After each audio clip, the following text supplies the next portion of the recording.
Welcome to Risking Enchantment, a podcast about art, beauty, and the Catholic faith.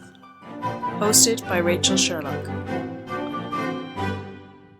Hello and welcome to Risking Enchantment. This is Rachel Sherlock and beside me is Phoebe Watson. Hello! We're just giving a little quick introduction. The podcast proper is going to start in a minute, but we recorded this a little while ago and we were saving it for a rainy day. And it has, in fact, been a very rainy day. In a very rainy week. Pretty much. But actually, I think we've decided to put it out now simply because we were thinking about what would be a nice topic for Advent. And we kind of couldn't think of a better one than the one we'd already recorded. Too far ahead of ourselves. Exactly. So we thought we'd just come in at the start and give it a bit of an introduction. We could have maybe not done this and tried to slip it under the rug, but we wanted to make sure that we wished everyone a happy Advent and even a happy Christmas. I mean, it would be strange to have a podcast on Mary in Advent and not talk about the Feast of the Immaculate Conception. I mean, that's exactly it. So yes, the topic of the podcast is Mary and Marian Devotions. So we thought it was just a really nice time to reflect on Mary. Yeah, it's such a lovely time to just dwell with Mary in the last month of her pregnancy. Yeah, and to use this time to draw closer to her. I think it's a lovely time for Advent reflections. So we hope you enjoy this podcast and we will look forward to recording again soon. Enjoy! Enjoy! Hello and welcome to Risking Enchantment. For this episode you've got myself, Rachel Sherlock, and joining me, as is her wont, is Phoebe Watson. Hello! And I'm thrilled to have Phoebe with me for this particular episode of Risky Enchantment because we are covering a topic that I never thought that Phoebe would agree to cover with me. Thinking back, like, whatever it was, 6 years ago? Yep, 6 years. 6 years ago when I knew Phoebe first in her Anglican days. In my gung-ho Protestant days. Exactly. And so the topic of today's podcast is Mary and Marian Devotions, which is kind of as Catholic as it gets in many ways.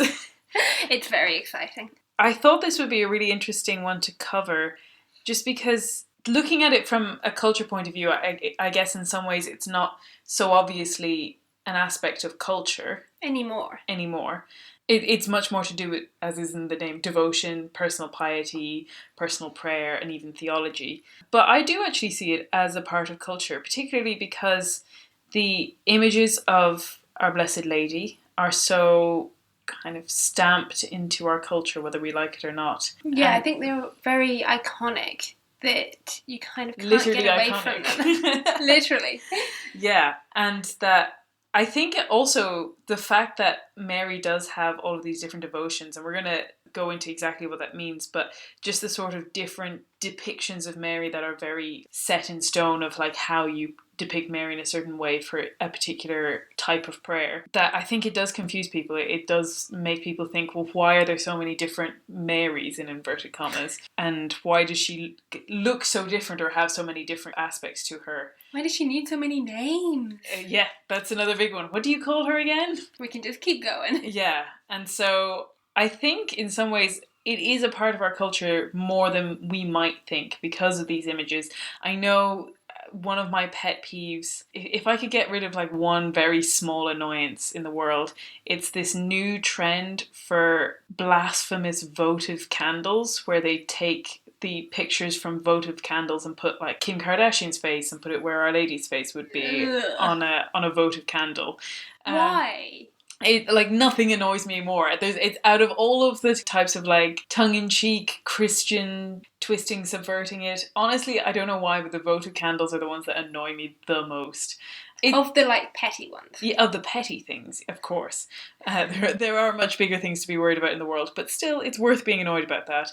But the only reason why that works is because that image of the Immaculate Heart and for Jesus the Sacred Heart is so iconic. It doesn't really function unless people know what those things at least look like, even if they don't know what they are. And what I was saying to Phoebe is that she's sort of our highest claim of both theology and beauty in the space of humanity. Humanity without divinity. Yeah. She's our greatest boast. That's the Wordsworth quote, isn't it? I think so. Our tainted nature's solitary boast, which is a beautiful quote.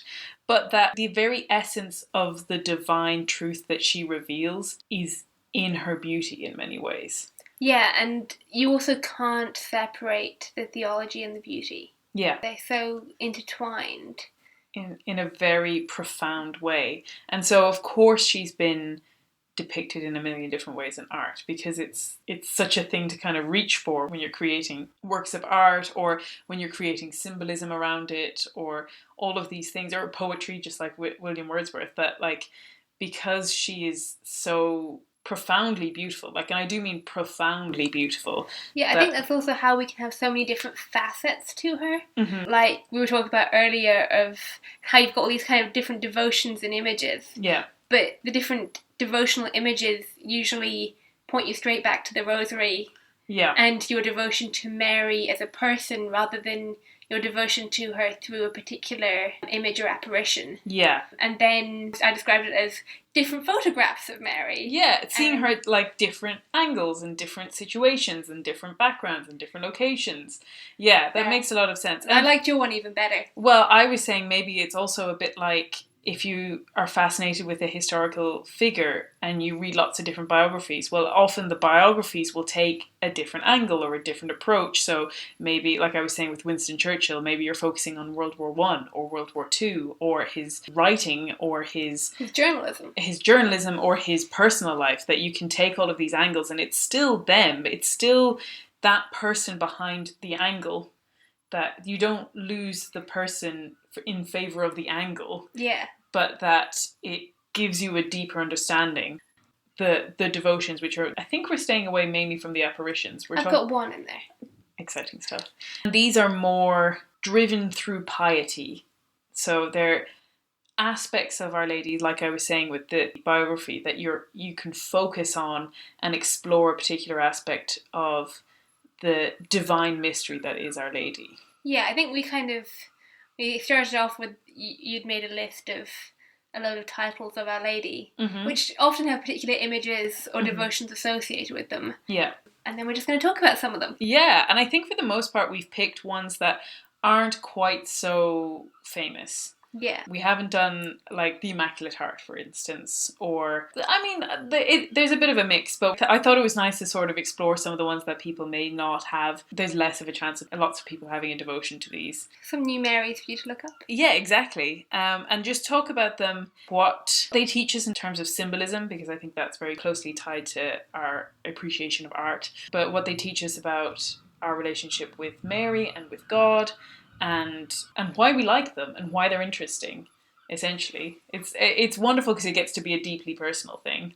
I mean, you know, the reason I picked these out of the list is because I liked them. Yeah, how we managed to be drawn to them in the first place. Yeah, we were going to say a little bit about why those different devotions exist, and in some ways it does come back to something as simple as because we like them. I think God in His grace has given us so many different ways to approach Him, and because a huge way to approach Him is through His mother, that even to approach His mother there is a multitude of different ways. Yeah, that was such a difficult thing for me to learn. When you were coming into the faith? When I was coming into the faith. I think that's so interesting because, yeah, it's nice to think of you. In some ways, my birthday is on a Marian feast day. I'm not saying I don't struggle with a devotion to Mary. I do really have to work at making it feel real and making it feel present to me. But in terms of actual nuts and bolts of having a devotion to Mary, like, that's been part of my culture growing up my whole life, so I've kind of taken it for granted. Like, you would have always had a little Marian altar at home. Yeah, we would have said the rosary pretty much every night around our statue of Mary. Yeah, it was very much part of the fabric of my family life growing up. So it's kind of cool to talk to you about it because you kind of had to start from the ground up. Yeah, I mean, as a child, I either ignored or mildly scoffed at images of Mary. Mm-hmm. I don't think I was ever particularly rude about them. We'll give me that much credit at least. No, but it was when we were living together at university and you were still a Protestant. I do remember that the only time that I ever came close to really having a fight with you was when you made a really flippant comment about Mary. Sorry, Mama. Yeah, she's a controversial one. Absolutely. But yeah, having grown up with the idea that Catholics put too much emphasis on Mary. Yeah. I don't think I ever went fully to the extreme of, oh, you will worship Mary. Yeah. Because I knew what worship was. I had a little bit more sense than that. But it was still just a difficult concept to grasp. I remember asking my sister's best friend was a practicing Catholic from a practicing Catholic family, and we were like getting a lift back from somewhere with her mom, and the two of us were chatting about Mary, and I remember asking like, but why do you need Mary? And she's like, she's got Jesus's ears. I've got Jesus's ears. I mean, I can just talk to him. And then it wasn't until when I was looking at whether I could become a Catholic or not, and I was given this book called The World's First Love by the Venerable Fulton Sheen. And it was just this beautiful, it's quite a small book, just this beautiful little book on why Mary fills the role that she does and how we understand ourselves through her and Christ through her and the entire body of the church through her. And she kind of just brings them all together and shows us who we can be while helping us to get there.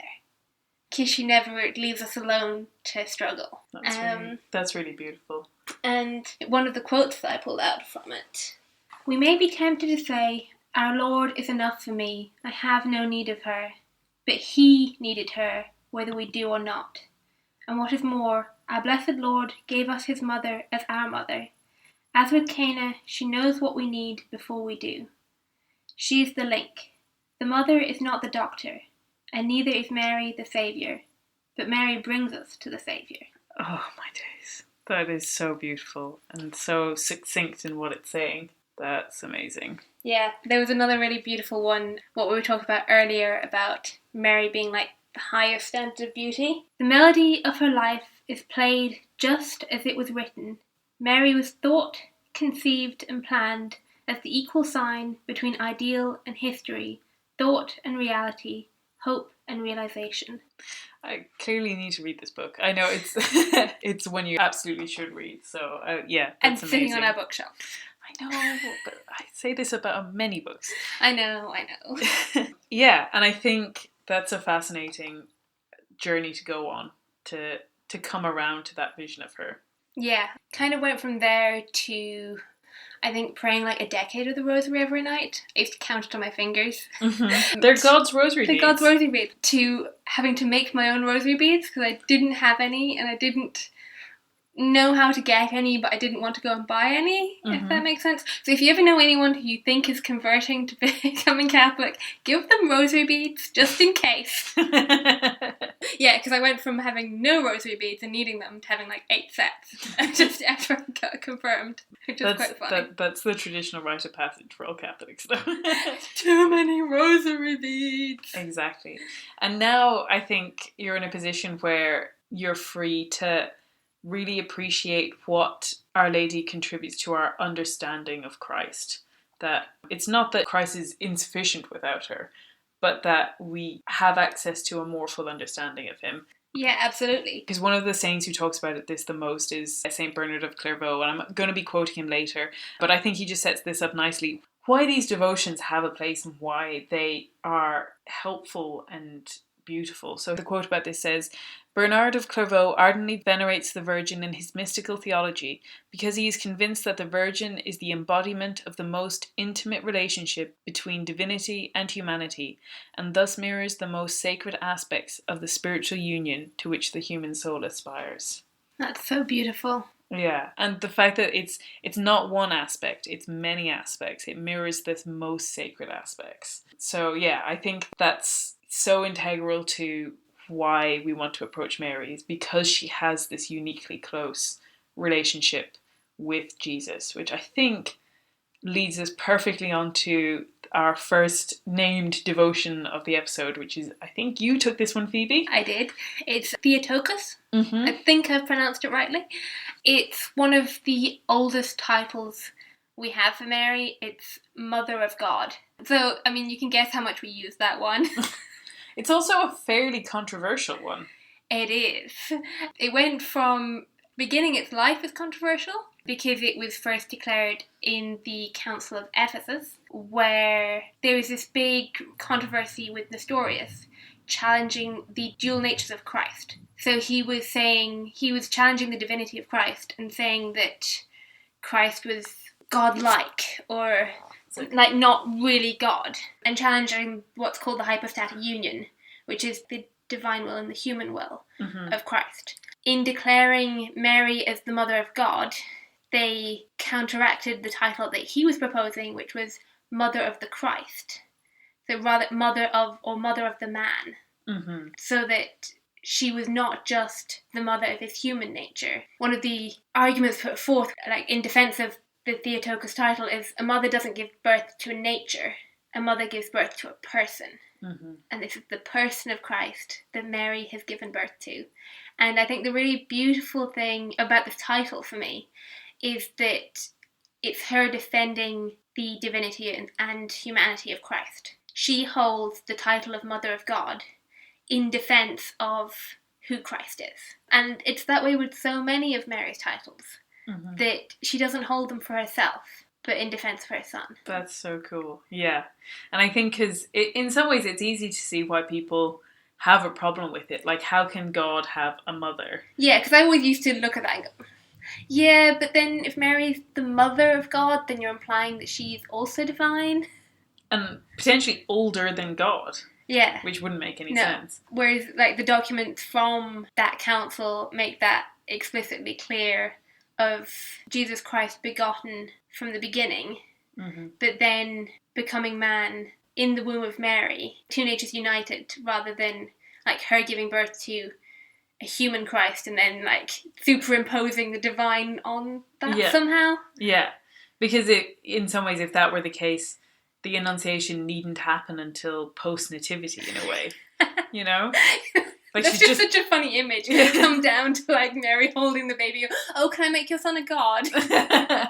In some ways, that would negate the will of Mary to participate in it. His birth as a being with two natures happened simultaneously. Yeah, and was cultivated in her body. So this is part of one of the documents from the council. It's a letter from Saint Cyril of Alexandria to Nestorius, and he says, "So he who existed and was begotten of the Father before all ages is also said to have been begotten according to the flesh of a woman, without the divine nature either beginning to exist in the Holy Virgin or needing of itself a second begetting after that from his Father. The Word is said to have been begotten according to the flesh, because for us and for our salvation he united what was human to himself hypostatically and came forth from a woman. For he was not first begotten of the Holy Virgin, a man like us, and then the Word descended upon him, but from the very womb of his mother he was so united, and then underwent begetting according to the flesh, making his own the begetting of his own flesh." That's such an amazing tongue twister at the end. Yeah. Making his own, Mary, the begetting of his own flesh. Oh, there's such a richness to it. And I think you're completely right when you say that she holds that title in defense of God and his divine nature.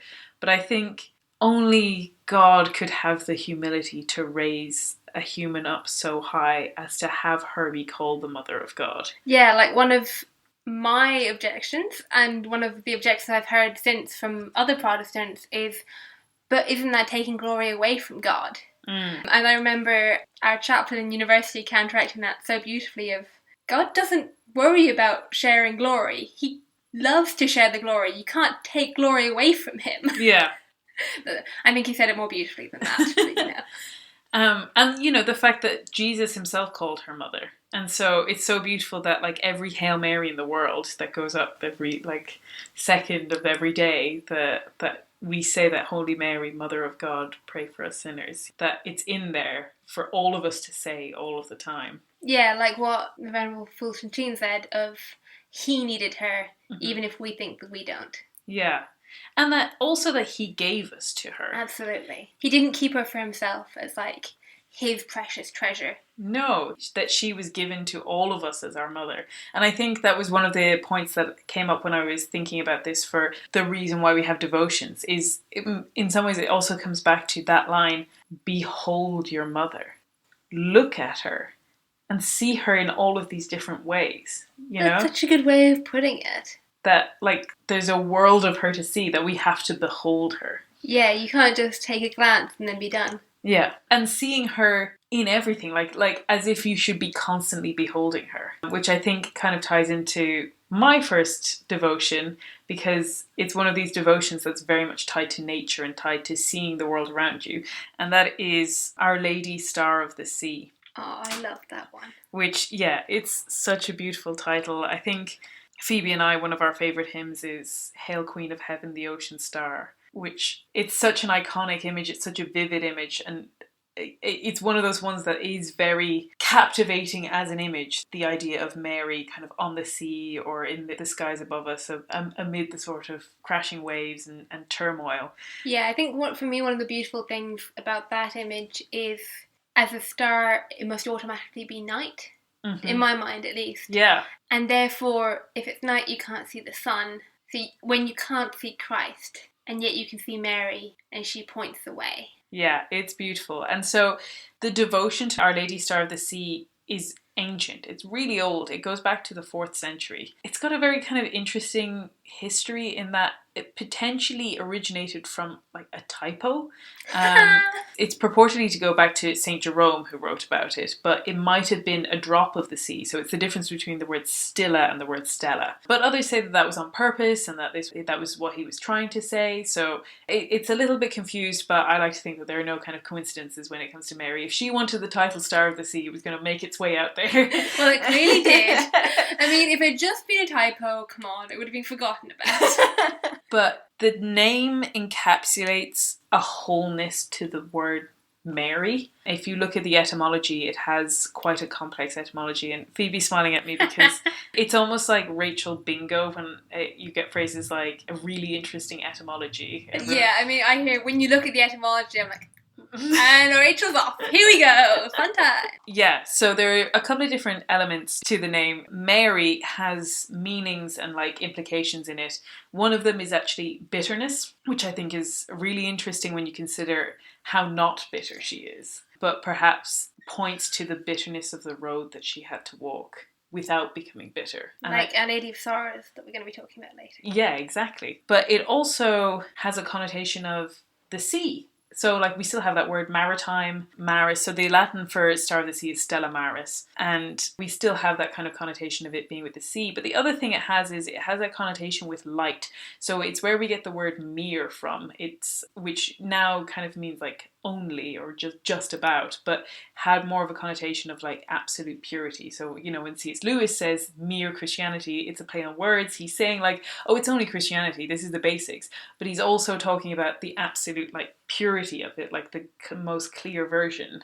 That's really interesting. And so there is that sense of like, I don't know whether this is actually true, but I kind of associate it with like the sparkling light on the water, that there is this illuminating aspect to the word mere. And Saint Bonaventure broke it down much more eloquently, so I'll quote this. He said, "The most holy, sweet and worthy name was eminently fitted to so holy, sweet and worthy a virgin. For Mary means a bitter sea, Star of the Sea, the illuminated, or illuminatrix. Mary is interpreted as Lady. Mary is a bitter sea to the demons. To men she is the Star of the Sea. To the angels she is the illuminatrix. And to all creatures she is Lady." Which is so beautiful and so moving. Yeah, that's lovely. I love the eminently fitted, so holy, so sweet and worthy a virgin. Yeah, and so much of this comes down to, is it fitting? And it is so fitting that she is the Star of the Sea. There are some people who make the point that maybe she's the morning star, which is the brightest star. But there are actually some biblical references to Jesus being the morning star. So like it's less kind of clear. So they tend to more usually associate her with the Polaris, the guiding star. Yeah. I mean, we can cross over anyway. I mean, we can have all kinds of symbols. I suppose the thing about the morning star is that you can see the morning star even when the sun is up. Yeah. So obviously, Star of the Sea, in its most usual devotion, it is mainly done by people who work on oceans, or sea travellers, or sea voyagers, or people who live on coastlines, and just a prayer of protection and a prayer of guidance. But I think there's so much more that we can learn from it, and how anyone can take it on for clarity and for comfort. So I was just going to go into a few different approaches to Our Lady Star of the Sea. So the first was to look at her as a star, and I think because we were just saying that the Polaris, the guiding star, is such a great image because it is the star that guides you in the dark, and you only see it in the dark when you're in trouble, but you know to follow it, and it'll bring you to that horizon where the sun rises. But it shouldn't be surprising that stars lead us to Christ, because what did the Magi do? They followed a star to Christ. So we're following the star of our mother to Christ. Yeah, exactly. And in some ways I think it's so fitting. We're going to talk about how we have Our Lady of Sorrows and how close she is and how immediate she is to our pain. And that's such an important version of Our Lady to have, and how in some ways I feel like we couldn't cope without it. But I think there is also something worthy of devotion in the idea of, at the same time, how Mary, even in the midst of all of our troubles, remains this pure and untainted and untouched, far away star. Yeah, there's something in that preserved radiance as well that we can use to draw us onward and bring us out of our situations, yeah, and hope for more. Like you were saying with the quote from Fulton Sheen, that she's the realization of hope, you know, that we can hope for more because Mary shows us more exists. Yeah, it allows us to go beyond the ways of our own sinfulness. And so the quote that always comes to me is, because obviously I'm such a Tolkien fan, is the famous quote from Tolkien on this, where Sam and Frodo are stuck in Mordor and it's just black smoke and dust and darkness everywhere. The quote is, "And there, peeping among the cloud rack, above a dark tor high up in the mountains, Sam saw a white star twinkle for a while. The beauty of it smote his heart as he looked up out of the forsaken land, and hope returned to him. For like a shaft clear and cold, the thought pierced him that in the end the shadow was only a small and passing thing. There was light and high beauty forever beyond its reach." That's lovely. Yeah, which to me is a really great way to think of Our Lady Star of the Sea. That she is this beauty that says all of the things that are bad and evil don't last. They can't reach her. Yeah, I think it's so important to be able to have that image of Mary and yet have, like, the other images that bring her close to us as well. Because I think if she was only Star of the Sea, yeah, we would soon feel isolated and cold. Yeah, absolutely. Because the light from a star is only a cold light. Exactly. And that's why it's so good to have these different devotions. Yeah. Because she is both at once. And anything that we describe here on earth is only but a pure shadow of who she really is. Yeah. Trying to describe Mary is bad enough, let alone trying to describe God. And the other thing about her as that kind of untouchable beauty is that even if it is just like a cold and far off beauty, it doesn't leave us where we're at. No, it calls us on. It gives us a direction. But also in a practical way. Yeah, that it's not just something to aspire to, but she both gives you something to aspire to and also gives you the means for which to achieve it. Yeah. That she is literally directing you on how to get closer to her and her son. That's the beautiful combination of the two, that it doesn't just leave you on its own to imagine what beauty might be like in another world. No, she leads you on a journey. Yeah, exactly. And St. Thomas Aquinas actually said, "Mary means star of the sea, for as mariners are guided to port by the ocean star, so Christians attain to glory through Mary's maternal intercession." It's such a nice combination of the two. And I know I said I'd come back to St. Bernard of Clairveaux, so he has this beautiful quote which says, "Look to the star of the sea, call upon Mary. If the winds of temptation arise, if you are driven out upon the rocks of tribulation, look to the star, call on Mary. If you are tossed upon the waves of pride, of ambition, of envy, of rivalry, look to the star, call on Mary. Should anger or avarice or fleshly desire violently assail the frail vessel of your soul, look at the star, call upon Mary. May her name never be far from your lips or far from your heart. If you follow her, you will not stray. If you pray to her, you will not despair. If you turn your thoughts to her, you will not err. If she holds you, you will not fall. If she protects you, you will not need to fear. If she is your guide, you will not tire. If she is gracious to you, you will surely reach your destination. I love that it's Mary, Star of the Seas. It's not even just Mary, Star of the hardness or the wilderness. It's the seas, which are so iconic and so deeply symbolic in the Bible and in our understanding.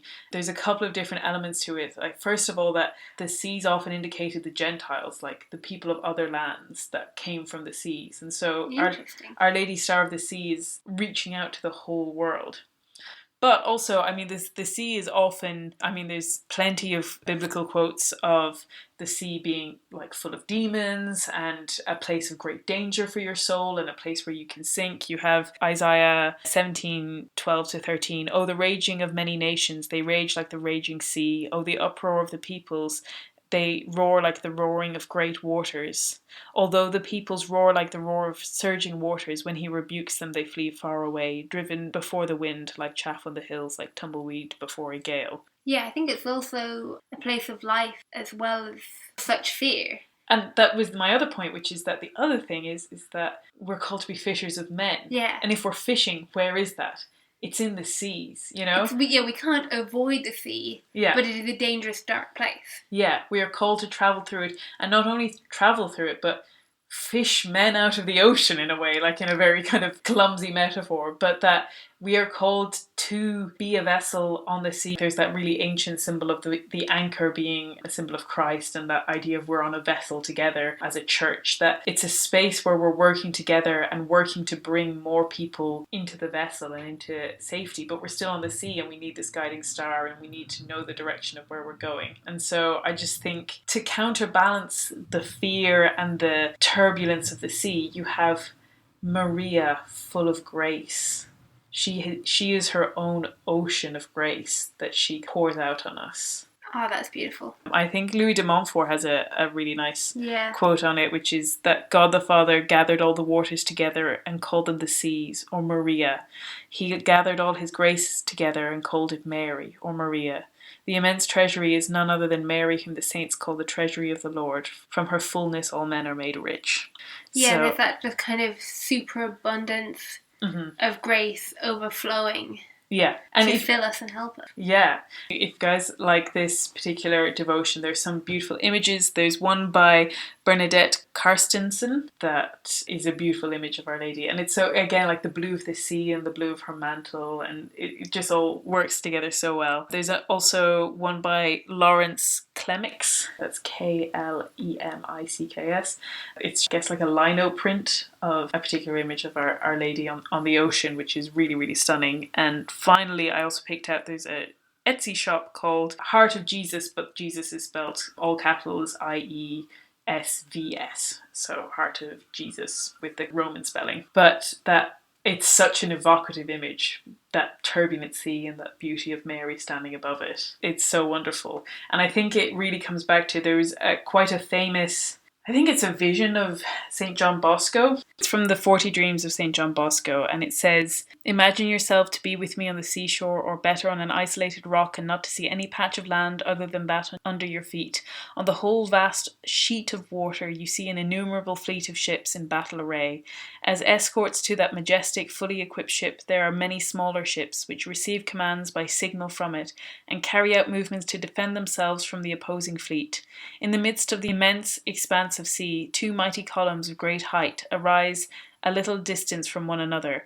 On top of one there is a statue of the Immaculate Virgin, from whose feet hangs a large placard with the inscription Auxilium Christianorum, Help of Christians.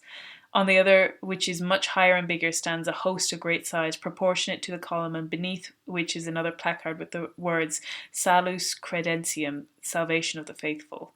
And it goes on to say that in a great kind of sea battle, that the ships are throwing themselves at each other. And it says, "They make attempts in vain and waste all their labour and ammunition. The big ship goes safely and smoothly on its way. Sometimes it happens that, struck by formidable blows, it gets large, deep gaps in its sides, but no sooner is the harm done than a gentle breeze blows from the columns and cracks up close, and the gaps are stopped immediately. There's this idea of the prayer easing us through this turbulent battle on the sea. Ah, that's great. And that ties us in nicely to our next title of Mary, which is Our Lady Help of Christians. Which is one of my favourite feast days. For a good reason. For a good reason. I was confirmed on this feast day and welcomed into the church.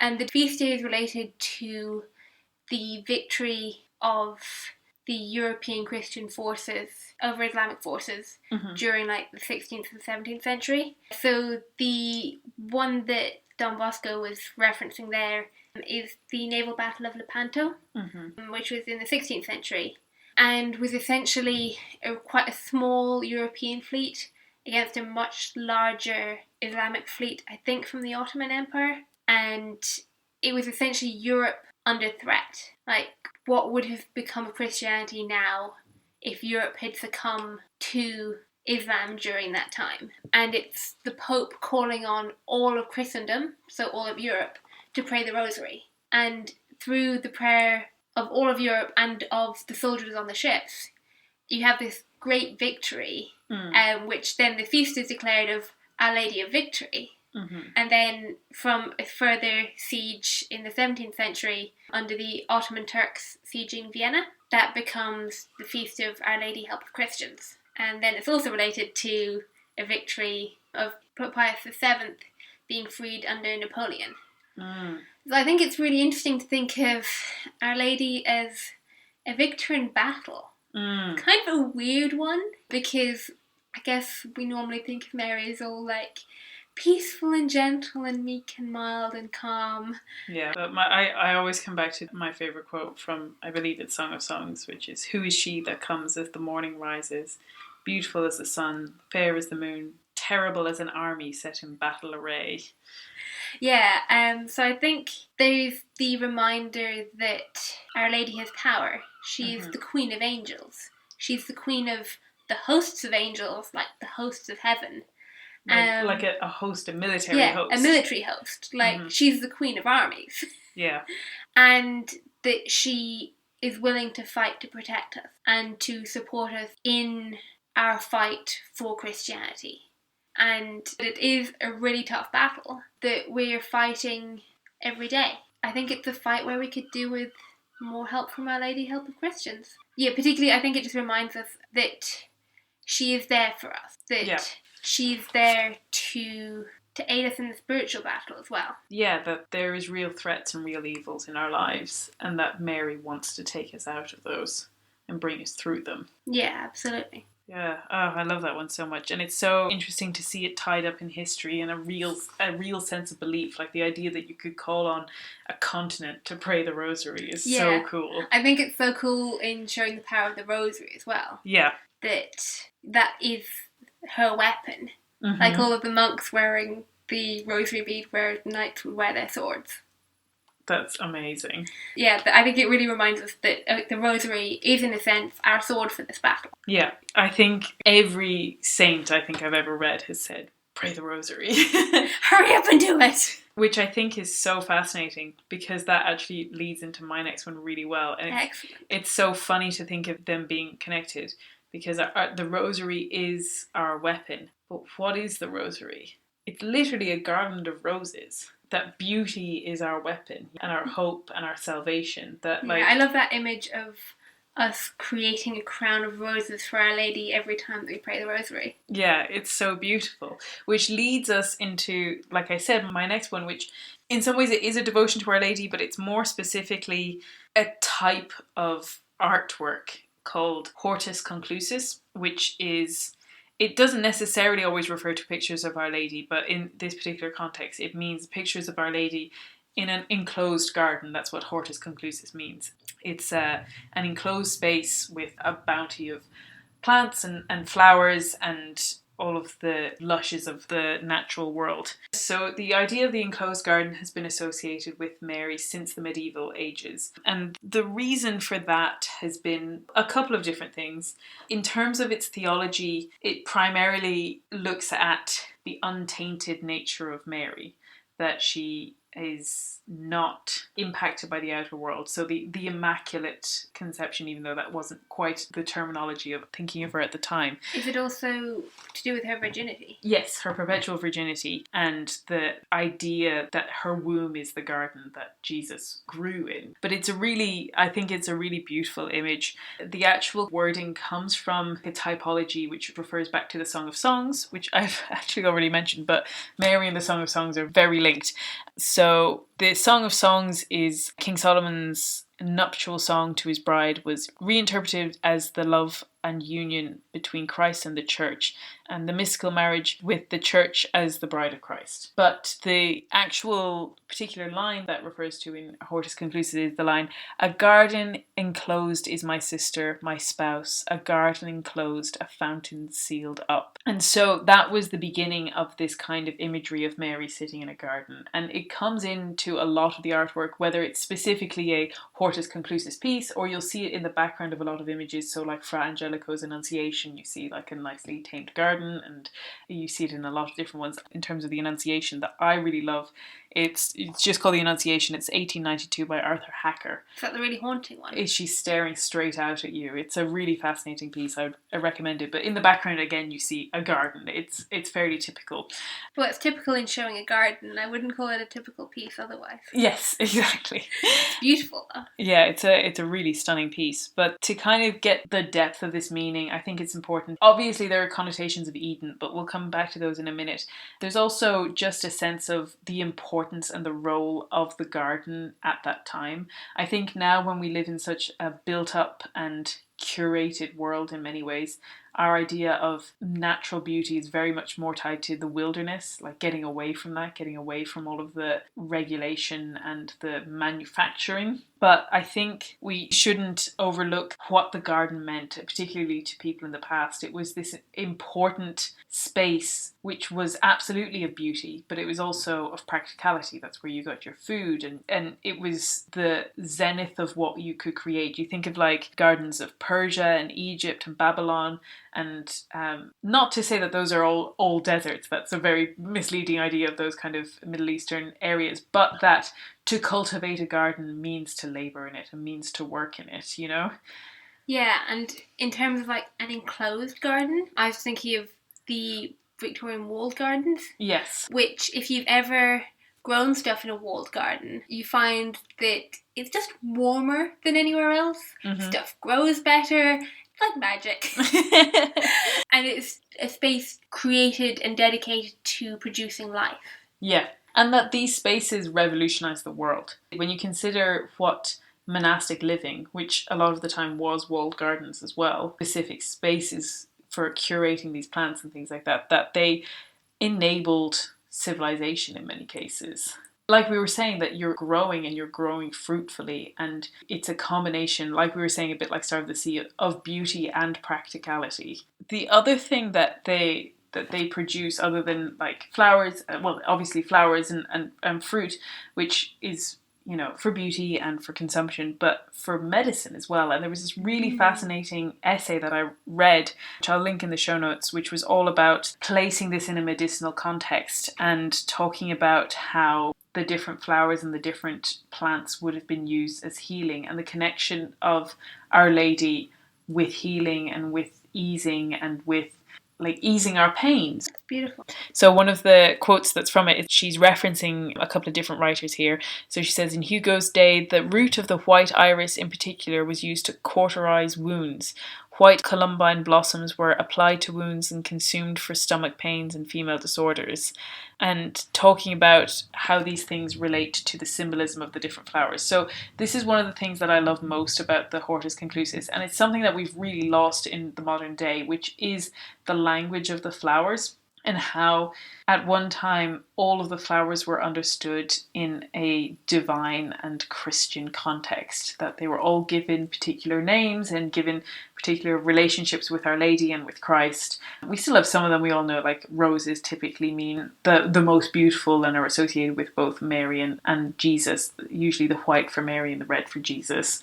Such a tragic thing to lose, though. It's such an unfortunate thing. And like I said, when I was talking about Behold Your Mother, imagine seeing the world as having the fabric of theology woven throughout it. Imagine being able to go and pick flowers and tell a story of theology with it. It's so, so beautiful. And so combining this with also the information about how they were also healing as well is so profound and so wonderful. It says later, by transforming his medical knowledge into Eucharistic metaphor, Henry conceives of rose water as a liquid distilled from the petals of roses of Christ's bleeding wounds into the Virgin's tears, a function of which is to free the patient from the heat of sin. He appreciates the rose water's soothing effect on his feverish body wounded by sins committed during his life. There's such a richness and a depth of appreciation for the world around you. And I always go back to that quote from the Gospels where he talks about, see the flowers, are they not dressed more beautifully than the queens, you know? Yeah, not even Solomon in all his splendour had clothes like these. Exactly. And to me, flowers are such a sign of this superabundance of grace and the superabundance of love that God lavishes on us, because in so many ways he didn't need to create a world with flowers. They're an excess, they're an extra, they're more than what we need. But it's such a gift, and in that way Mary is the highest expression of that she's more than we could possibly have ever hoped for in our tainted nature, like we said. Yeah, God didn't need to create Mary. He could have become human without her. He could have chosen that route. Yeah. But instead he chose to give us this gift. Yeah, exactly. And it reminds me of actually that quote from the Sherlock Holmes story, The Naval Treaty. What a lovely thing a rose is. And it's Sherlock Holmes, of all people. What a lovely thing a rose is. He walked past the couch to open the window and held up the drooping stalk of a moss rose, looking down at the dainty bend of crimson and green. It was a new phase of his character for me, for I'd never before seen him show any keen interest in natural objects. There is nothing in which deduction is so necessary as religion, said he, leaning with his back against the shutters. It can be built up as an exact science by the reasoner. Our highest assurance of the goodness of Providence seems to me to rest in the flowers. All other things, our powers, our desires, our food, are all necessary for our existence in the first instance. But a rose is an extra. Its smell and its colour are an embellishment of life, not a condition of it. It is only goodness which gives extras, and so I say that we have so much to hope for from the flowers.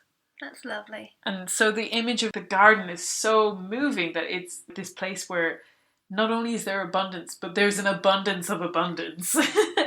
There's an overflow of abundance. And understanding Mary through the flowers is such a moving and beautiful thing to do. And I would encourage you to look up the different meanings of the different flowers. I love that the violets are a symbol of Mary's humility, because it's the shrinking violet, so small to be thought of by God. If anyone's ever tried to find violets in the wild, you'll know how hard they are to get. Or strawberries, because they flower and bear fruit at the same time. Aww. So that they have their beauty and their fruit at the same time. There's so many beautiful ones. Thistledown, another visitation symbol from its graceful movements in the air currents. In some ways I feel so robbed that we don't have this understanding anymore. I know. And then to understand that it was used for medicine as well. I was reading how it protected against the onset of the plague in many cases. That this thing of great beauty and this thing of excess. Which plant is this? Just flowers in general, the medicinal flowers, were also protecting people in the battles, like you were saying, in the sense that they were in the middle of the hardest of natural conditions, protecting people. And so that's why I really love the image, and there's some really great medieval manuscripts that have this image. There's the Madonna in Rosenhag by Stefan Lochner, and the Meister de Frankfurter Paradiesgarten. A lot of them are on, if you go to the Wikipedia page for Hortus Conclusus, because obviously they're medieval illustrations, so they're free for use anywhere. But there's also a really lovely one. It's called The Madonna at the Fountain by Jan van Eyck, because that's the other element. So you have all of these flowers, but you'll notice in the quote from the Song of Songs, a fountain sealed up. I was wondering what that meant. She's the fountain, because she's the fountain of life. It's sealed up in the garden, not that the actual fountain itself is sealed up. Okay. I was thinking of trying to put a plug in the fountain and the image wasn't working in my brain. But that while the whole of the garden is closed off, the water from that fountain will feed beyond the walls. Oh, lovely. So that the grace spreads out. Someone came up with this incredible point, which is that it's no coincidence that Christ appeared to Mary Magdalene as a gardener on Easter morning. Oh. Isn't that just wonderful? Yeah, I remember in one of the Bible study courses I was talking about salvation as bookended by two gardens. That you've got the first end in the Garden of Eden, and then bookend it to the resurrection in the Garden of Gethsemane. That's so perfect. And because one of the, like I said, we're going to come back to it, one of the most important parts of this garden is the inversion of Eve. So Eve was the person who ended up not being at home in the garden, whereas Mary is the person who is at home in the garden. Yeah, and one of the other very ancient titles of Mary that we give her is the New Eve. And the early church fathers used this title a lot. And again, it's a title that she holds because of Christ as the new Adam. That the two are kind of the counterparts to each other. So St. Jerome says, Christ is the new Adam, ergo Mary is the new Eve. The first Eve conceived the word of the serpent and brought forth death. Mary conceived the words of an angel and brought forth life. So I think it's just a beautiful reminder of how Mary brings forth that love, and there's some, again, beautiful imagery to go with it. A lot of the imagery that we see from Mary all over of her standing on the serpent partly comes from that first chapter in Genesis. That moment in the garden. Moment in the garden, but that very image of God's prophecy to Eve that then becomes a prophecy of Mary and Christ, of being set against the serpent and then her crushing the serpent by her by her willingness to do the will of Christ. I think that's one of the most important things Mary teaches us of all times, is that yes, that complete surrender to the will of God, that gives up everything she would have thought of and unconditionally puts what God wants first. Yeah. And I think there's just so much in that whenever we are struggling, we can go to Mary's feet. Yeah. And we can hide ourselves there. Because even if we can't give perfectly, she can. And she can help us to do that. And I think that really comes to the fore when it comes to suffering. I know it wasn't actually to do with Mary, but this quote is to do with Jesus. But it's from Venerable Francis Xavier Nguyen Van Thuan, who was a Vietnamese priest who was incarcerated for, I think, 13 years.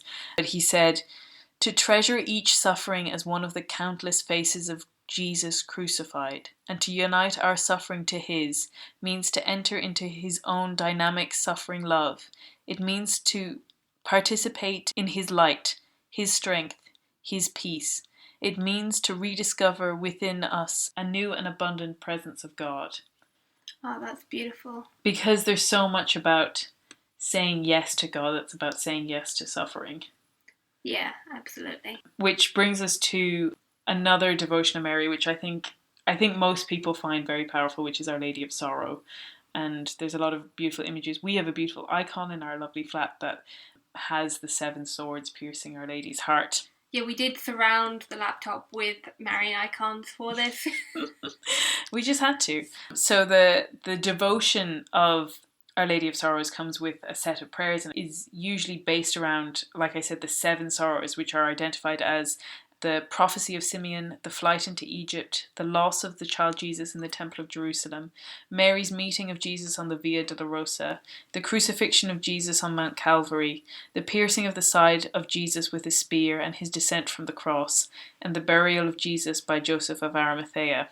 And to ponder those things I think is so important about Mary, because like we said, it can feel, because she's so beautiful and so perfect, it can feel a lot of the time that we have nothing in common with her and that she doesn't know anything about what it's like to be so broken. Yeah, like it can feel as if the Immaculate Conception, that beautiful doctrine protecting the purity of Mary, also then isolates her from us, because we're like, oh, but she didn't sin. Yeah. We're like, but she felt the effects of the brokenness of sin far more profoundly than we ever will. Yeah.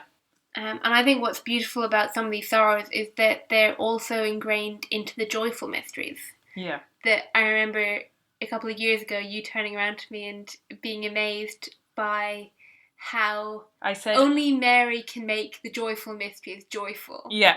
Like, had my life turned around with a unexpected pregnancy.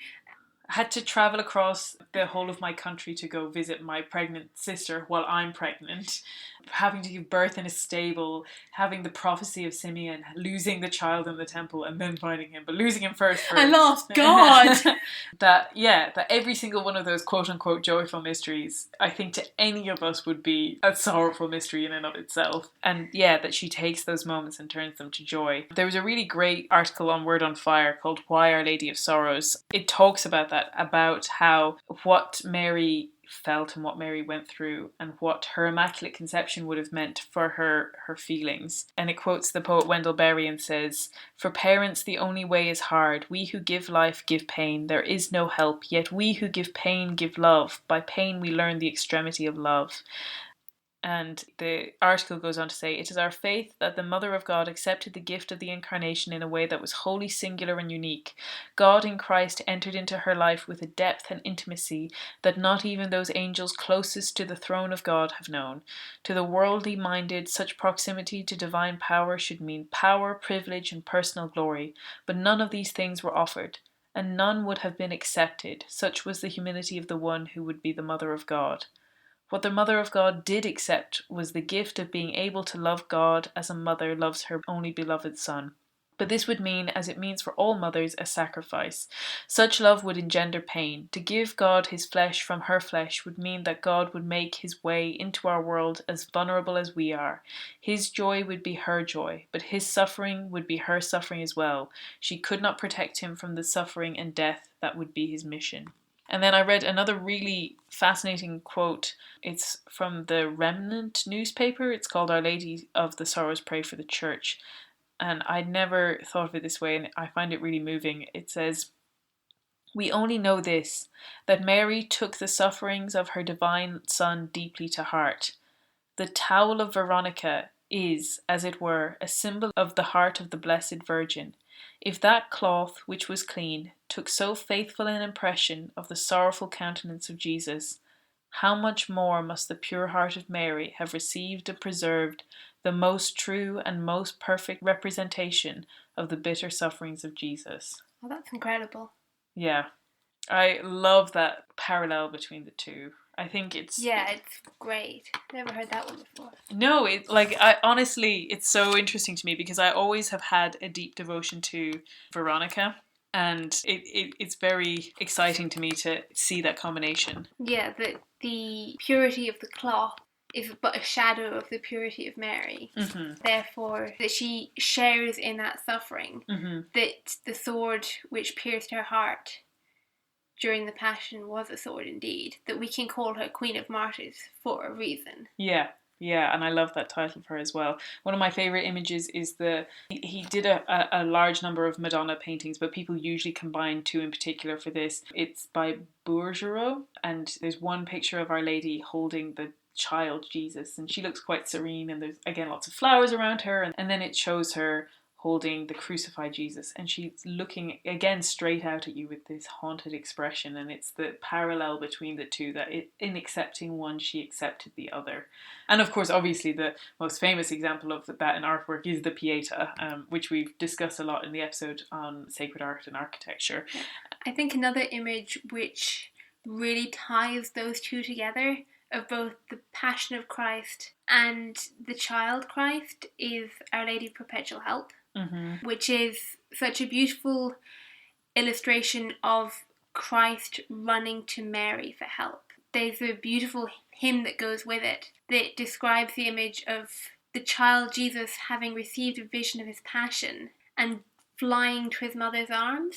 That's so beautiful. That like his feet are bare, he's like run there and is clinging to her and holding on to her while haunted by these angels bearing the instruments of his passion. So on either side of the icon of Mary and Jesus, you've got symbols of the passion of Christ. And then it's not Christ who looks out at us, but Mary calling us to see the suffering of her son and yet offering us her help.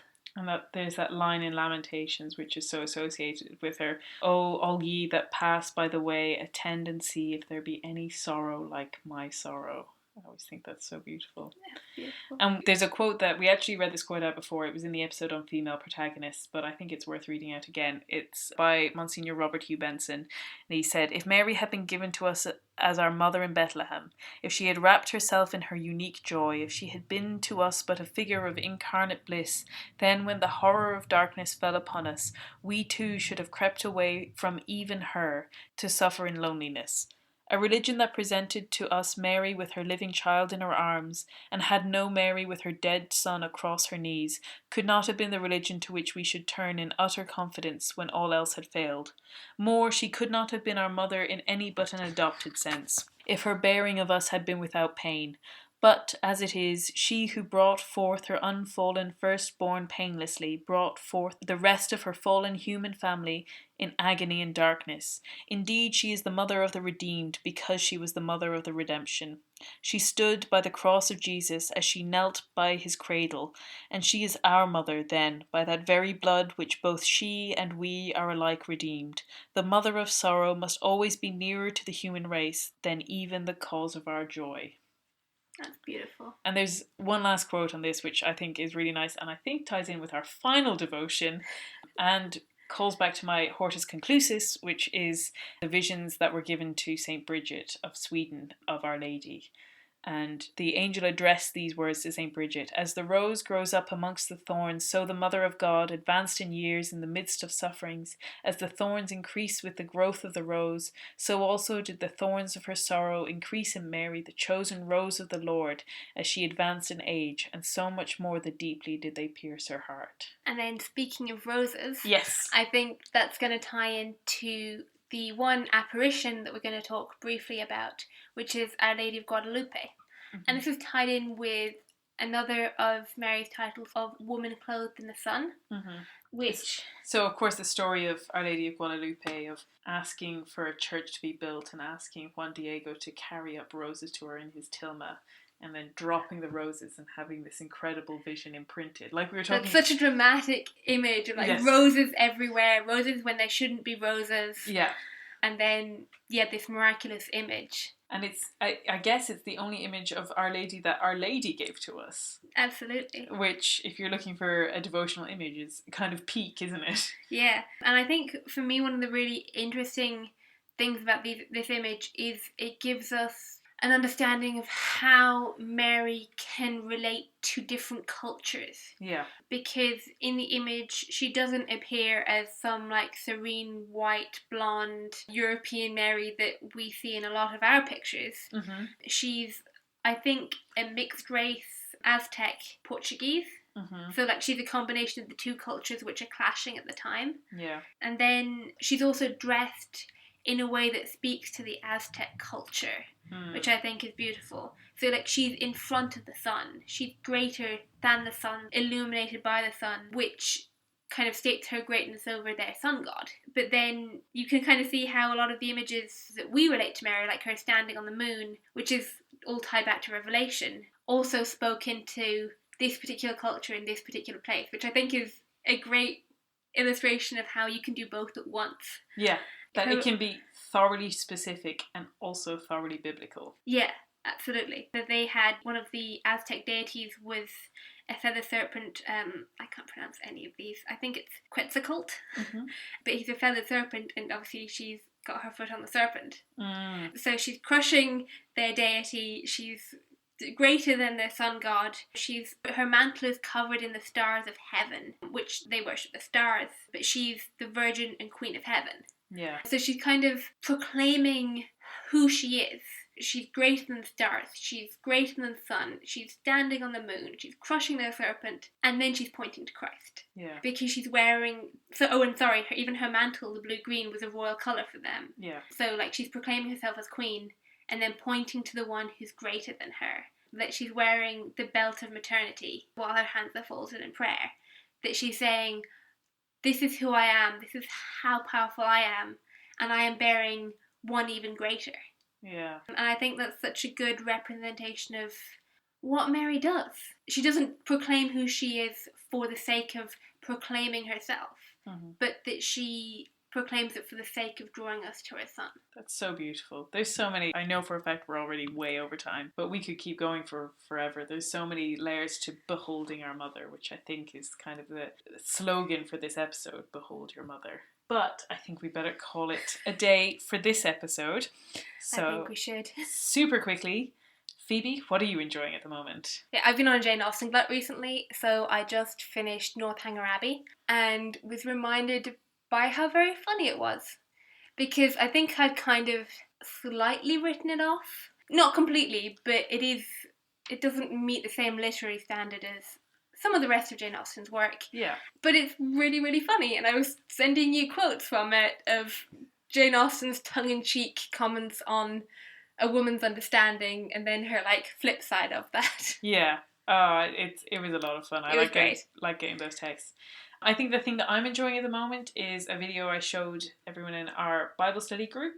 Oh, that was incredible. Which is called Why Hollywood Matters. It's a talk at Christendom University by Barbara Nicolosi, and she just talks about, in some ways it's about cinema, but it is more largely just about why beauty matters and how we've abandoned beauty, and breaking it down, the ways and the sacrifices we've made to not have beauty, which is kind of crazy, and how much we're risking when we do that. And she's very funny. It's an hour long, but it flies by. She's very entertaining, so I'd really recommend that. Yeah, absolutely. It was great. So I think that's us. As always, please rate and review and share and all of those great things. Hopefully this is obviously quite an image heavy podcast, so I will try to put as many of the images that we talked about on the Instagram for you to browse through, so hopefully that'll help you find some of the images that we've been talking about. So make sure to check out our Instagram, so that's at Risky Enchantment Podcast on Instagram. But other than that, have a wonderful week, and we will talk to you next time. Goodbye. Bye.